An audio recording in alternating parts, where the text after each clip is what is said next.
요즘은 기상청에서 일기를 예고해 주어서 생활에 많은 도움이 됩니다. 물론 100% 정확한 것은 아닙니다. 워낙 변동이 심해서 자기들도 정확하게 말할 수는 없겠죠. 그래서 확률 예고를 합니다. 그래도 과거에 비하면 상대적으로 많이 과학화되었습니다. 인공위성에서 촬영한 구름 사진도 볼 수 있습니다.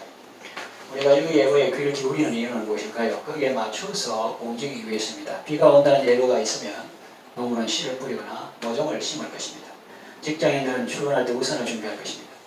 만일 기온이 급강하한다고 하면 두꺼운 옷을 입을 것입니다. 그리고 수도 동파 방지를 위한 조치도 취할 것입니다. 폭우가 쏟아지거나 태풍이 온다면 배수로를 점검하거나 부실 간판을 단단하게 고정할 것입니다. 오늘 읽은 말씀은 사람들이 관심을 갖지 않는 주제일 수 있습니다. 사람들은 뭔가 생기발랄하고 재미있고 인기 있는 것을 찾지 죽음이나 심판은 아무래도 무거운 주제일 수 있습니다. 살기 힘들고 고단하니까 좀 쉬고 싶은 마음도 있을 것입니다. 그러나 듣기 싫어도 우리에게 꼭 필요한 말씀이 있습니다. 등산하거나 낚시하러 가는 사람이 듣기 귀찮다고 일기예보를 안 들으면 어떻게 되겠습니까? 낙상하거나 조난사고를 당할 수 있습니다. 잘못하면 목숨을 잃을 수도 있습니다. 우리가 하루를 살 때도 그날에 대한 지식이나 정보가 필요한데 하물며 우리 인생 전체에 대한 로드맵을 아는 것은 얼마나 필요하고 중요하겠습니까? 항해자에게 나침반이 필요하고 여행자에게 가이드나 지도가 필요하듯이 우리에게는 우리 삶의 방향을 제시해줄 안내자가 필요한데 그것은 바로 하나님이요 또 하나님의 말씀입니다. 하나님은 말씀을 통해서 우리의 미래를 알려주시고 미리 준비하게 하십니다. 오늘 말씀을 통해서 우리의 죽음과 심판과 구원에 대해서 바른 지식과 깨달음을 얻게 되기를 바랍니다. 자, 그렇다면 이제부터 하나님께서 우리에게 들려주시는 말씀을 듣겠습니다. 하나님께서 우리에게 주시는 교훈이 무엇입니까? 첫째로 한 번 죽는 것은 사람에게 정해진 것입니다. 사람은 누구나 다 죽습니다. 건강한 육체미를 뽐내는 보디빌더도 언젠가는 늙고 죽습니다. 아름다움을 자랑하는 미인도 세월이 지나면 늙고 죽습니다. 실험 장사도 죽고 레슬링 선수도 죽습니다. 지금 죽음학 강의를 하고 있는 교수도 언젠가는 죽고 지금 죽음 껴안기 강연을 하고 있는 사람도 언젠가는 죽습니다. 한 번 죽는 것은 사람에게 정해진 것입니다. 이 말씀은 사람들이 지식적으로는 다 잘 알고 있는 것 같아도 실제적으로는 잘 모르고 있는 것 같습니다. 언젠가는 죽는다는 것을 알지만 그저 막연한 일을 생각하고 오늘이라도 죽을 수 있다는 생각은 없는 것 같습니다. 장례식에 가거나 묘지에 갔다 와도 그거는 그 사람 일이지 자기는 아직 죽을 때가 아니라고 생각합니다. 그러나 지혜로운 사람은 오늘이라도 하나님이 부르시면 가야 하는 존재인 줄 알고 겸손하게 삽니다. 그리고 하루하루를 감사한 마음으로 최선을 다하며 살 것입니다. 계획할 때는 마치 영원히 살 것처럼 그렇게 계획하지만 사는 것은 하루를 사는 사람처럼 최선을 다하여 사는 것이 아름답고 지혜로운 삶입니다. 우리는 영원한 생명을 추구하며 살지만 오늘 하루도 보람있게 살기를 원합니다. 죽는 것도 중요하지만 그 죽음을 미리 잘 준비하는 것도 중요합니다. 그러기 위해서 죽음에 대한 바른 지식을 갖는 것이 중요하겠죠. 유튜브를 보니 어떤 강사가 이런 말을 하더군요. 죽음은 없어지는 것이 아니라 옮겨가는 것이다. 이사가는 것이다. 그리고 그 사실을 아는 것이 사람에게 유익을 준다고 합니다. 많은 사람에게 유익을 주지만 특별히 어떤 사람에게 말기암 환자, 극단적인 선택을 하려고 시도하는 사람, 그리고 사별의 아픔을 느끼는 사람에게. 잠시 풀어보면 죽음은 없어지는 소멸되는 것이 아니라 옮겨가는 것이다. 이것이 말기암 환자에게 어떤 유익을 줍니다. 말기암 환자는 갑자기 그걸 선고받으면 나 이제 없어지는구나, 없어지는구나 이런 생각을 막 처음에 허무하고 분노하고 나중에 타협하고 기가 죽고 뭐 그렇게 될 수가 있는데 내가 없어지는 것이 아니고 이사가는 것이구나.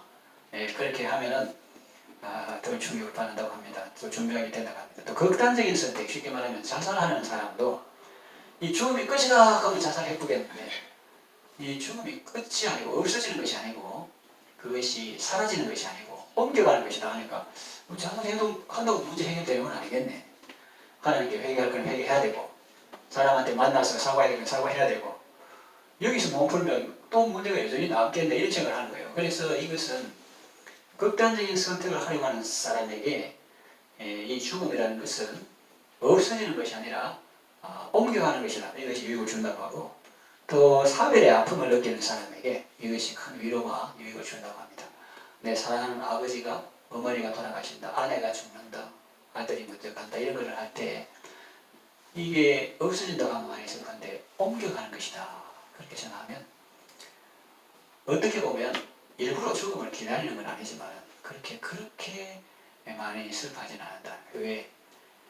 나도 이제 곧 조금만 있으면 사랑하는 그 예수 믿고 천국 간 어머니를 내가 볼 수 있을 것이고 삼촌이나 이모도 볼 수 있을 것이고 내가 이 땅에 살면서 괜히 죽음을 땡기고 바라고 그런 건 아니지만 죽는다 할지라도 별로 그렇게 많이 슬프지는 않고 오히려 기쁨도 있다 이런 생각을 하게 되는 거죠. 왜냐하면 죽음이 없어지는 것이 아니라 옮겨가는 것이라고 할 때 그런 강의를 하는 걸 들어봤습니다. 그것도 서울대학교 고대학 교수로 오래 하고 또 최근에 몇 백 회 이상 죽음에 대한 강의를 하고 있는 그런 사람을 참 좋아했습니다. 성경적으로도 죽음은 없어지는 것이 아니고 영혼과 육신이 분리되는 것입니다. 육신은 땅에 묻히고 영혼은 하나님 품으로 갑니다. 누가복음에 보면 부자와 나사로 이야기가 나오는데 나사로는 죽으니까 천사의 손에 받들려 아브라함의 품으로 갔다고 표현하고 있습니다. 낙원으로 간 것이죠. 그런가 하면 부자는 음부에서 고통당하고 있는 것을 볼 수 있습니다. 낙원은 천국의 대기소로 보고 음부는 지옥의 대기소 정도로 생각하면 이해하기 쉬울 것입니다. 그러니 죽음은 없어지는 것이 아니라 옮겨가는 것이죠. 큰 바다에 가면 이제 수평선이 쫙 있습니다.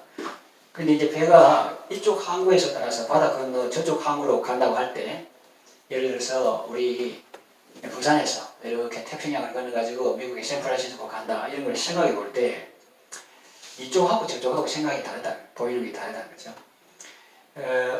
우리에게서 저쪽으로 가는 걸 볼 때는 처음에는 배의 선체가 다 보이죠. 갑판도 보이고 밑에도 다 보이고. 근데 이제 한참 떠나가면 이제 배 밑부분 안 보이고 위에 꼭대기만 보이고 또 시간이 더 지나면 아예 시야에서 사라져 보이지 않습니다. 바다에 가보면 이렇게 배가 이렇게 지구는 둥근데 그게 저 멀리는 배 꼭대기만 보입니다. 이 앞에는 배가 전체가 다 보이고. 그 더 가면 안 보이죠. 그런데 맞은편에서 본다고 생각해 주시오. 배가 저 멀리서 이제 들어오는데 항구에 먼저 꼭대기부터 쫙 보이다가 계속 보고 있으니까 이제 갑판 정도도 보이고 더 들어오니까 이제 거기 탄 사람도 보이고 배 전체가 다 보인다 하는 거죠. 그러면서 이제 배가 항구에 들어오고 배에서 사람이 내리면 반갑다고 손을 하며 인사합니다.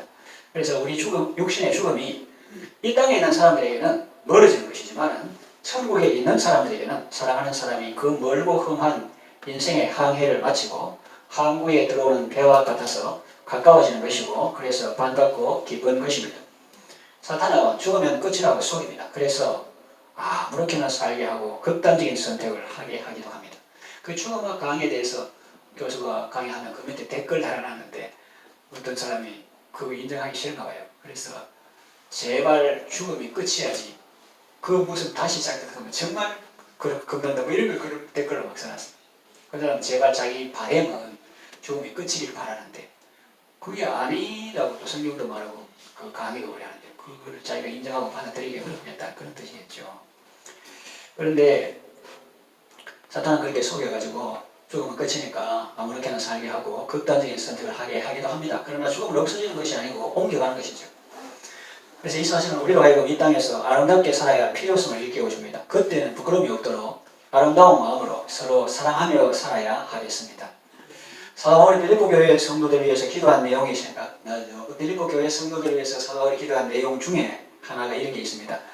그 빌립보 하나님 아버지, 그 빌립보 교회 성도들이 진실하여 허물 없이 그리스도의 날까지 이르게 하소서 이런 기도가 있습니다. 그러니까 우리가 그리스도의 날까지 진실하여 허물이 없도록 그렇게 기도하는 게 중요하고 잘 살아야 합니다. 아름답게 살아야 합니다.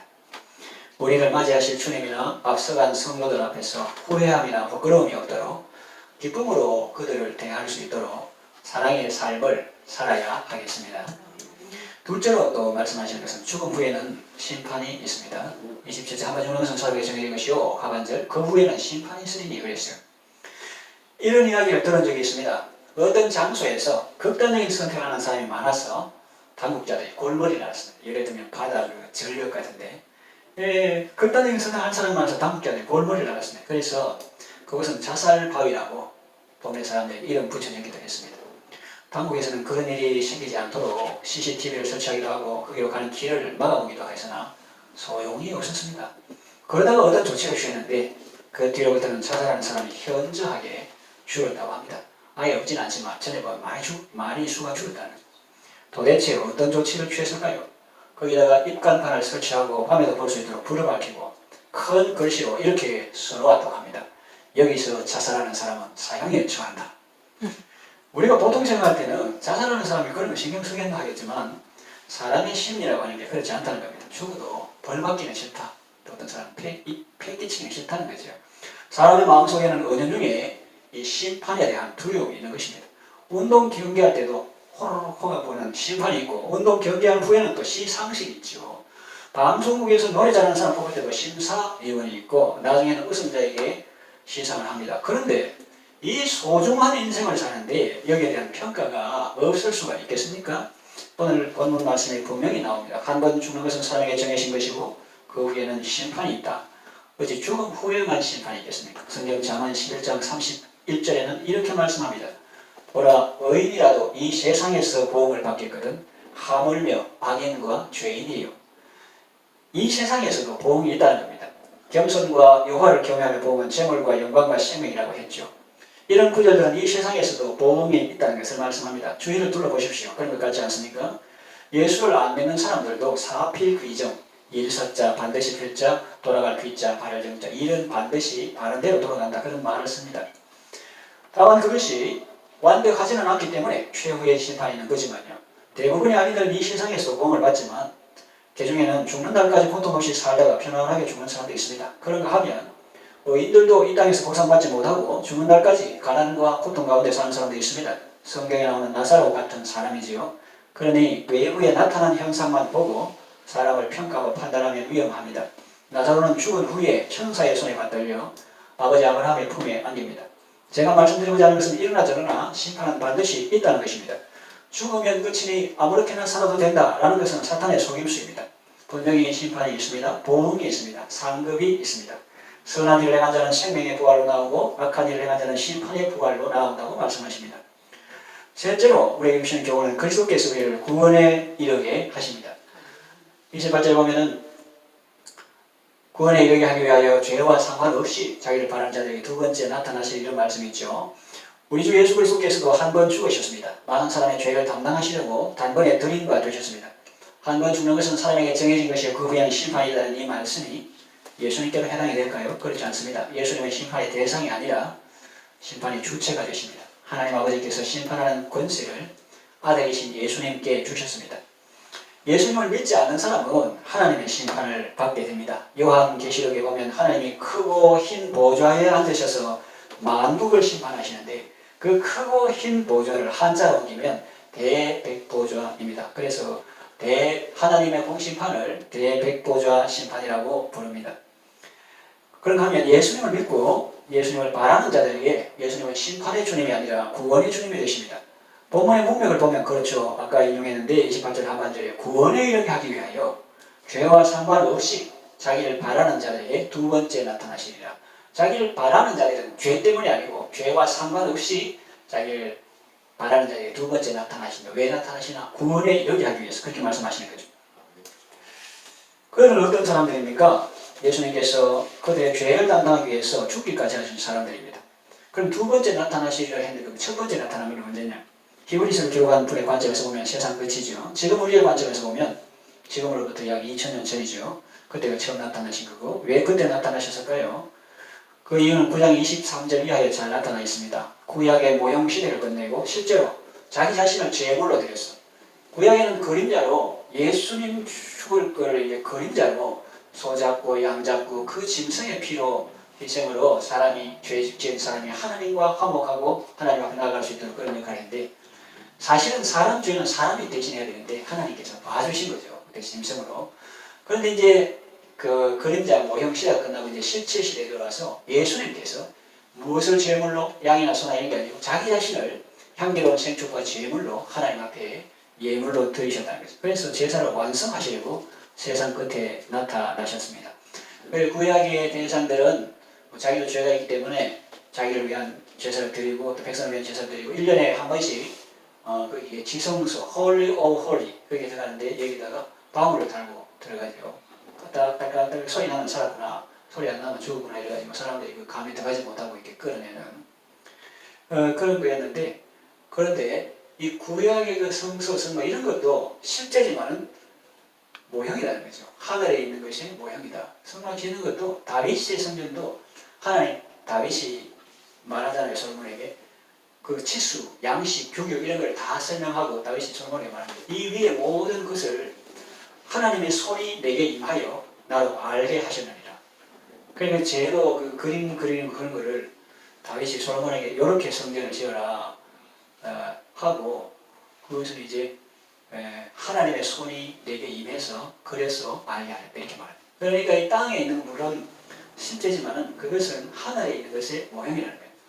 그래서 땅에 있는 사람 제사장은 영원하지도 못하고 자기도 죄가 있어. 그러나 예수님은 하늘 성소에서 섬기는 영원한 우리의 대제사장으로서 죽지도 않고 갈리지도 않고 아론 그다음에 아론 아들 이런 게 아니라 이제 영원한 우리의 대제사장이고 자기는 거룩하시기 때문에 자기를 위한 제사를 드릴 필요는 없고 이제 우리를 위해서 해마다 드리지도 않고 단번에 자기를 드려서 영원한 속죄를 이루시고 하늘 성소에서 지금도 우리를 위하여 기도하고 계신다 하는 것이죠.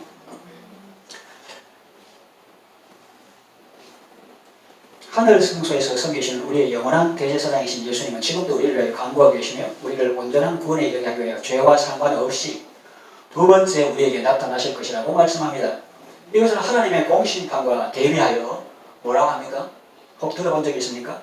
그걸 그리스도의 사심판이라고 부릅니다. 그리고 이것은 죄에 대해 벌을 주는 심판이 아니라 의에 대한 상급을 주는 심판입니다. 그래서 상급 심판이라고 부르기도 합니다. 그래서 이 하나님의 공심판, 이건 이제 대백보좌 심판 그렇게 하고 이 예수 믿는 사람은 형벌을 예수님이 다 받으시기 때문에 그런 하나님의 공심판을 통과하고 대신 우리를 핏값으로 사신 주님의 그리스도의 심판을 받는데 그 그리스도의 사심판이 아닌데 그거는 형벌 심판 아니고 상급 심판이다 하는 거죠. 하나님의 택하심을 받은 성도들도 연약하여 넘어지기도 하고 죄를 지기도 합니다.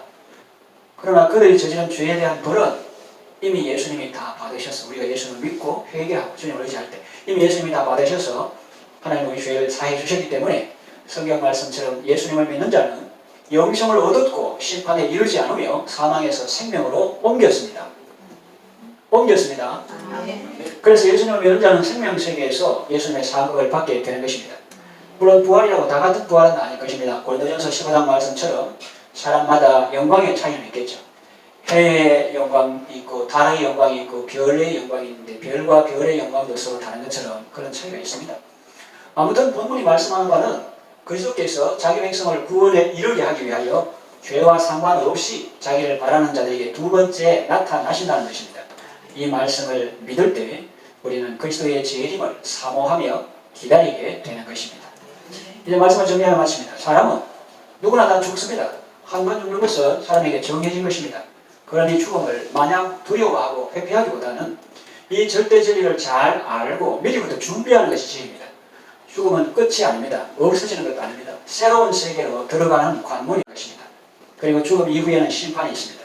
사람들은 각자 자기가 행한 대로 심판을 받을 것입니다. 예수님을 믿고 죄의 용서함을 받은 사람은 하나님의 심판을 통과합니다. 그리스도께서 우리를 구원에 이르게 하십니다. 그때 우리는 온전한 구원을 받고 영화롭게 될 것입니다. 하나님은 말씀을 통해서 우리에게 죽음과 심판과 구원에 대해서 확실하고 분명하게 알려주십니다. 그래서 우리가 이런 막연한 불안과 두려움에서 벗어나게 해주십니다. 감사하며 약속의 말씀을 굳게 붙잡고 다시 오실 주님을 사모하며 기대와 소망 가운데 살아가시기를 바랍니다.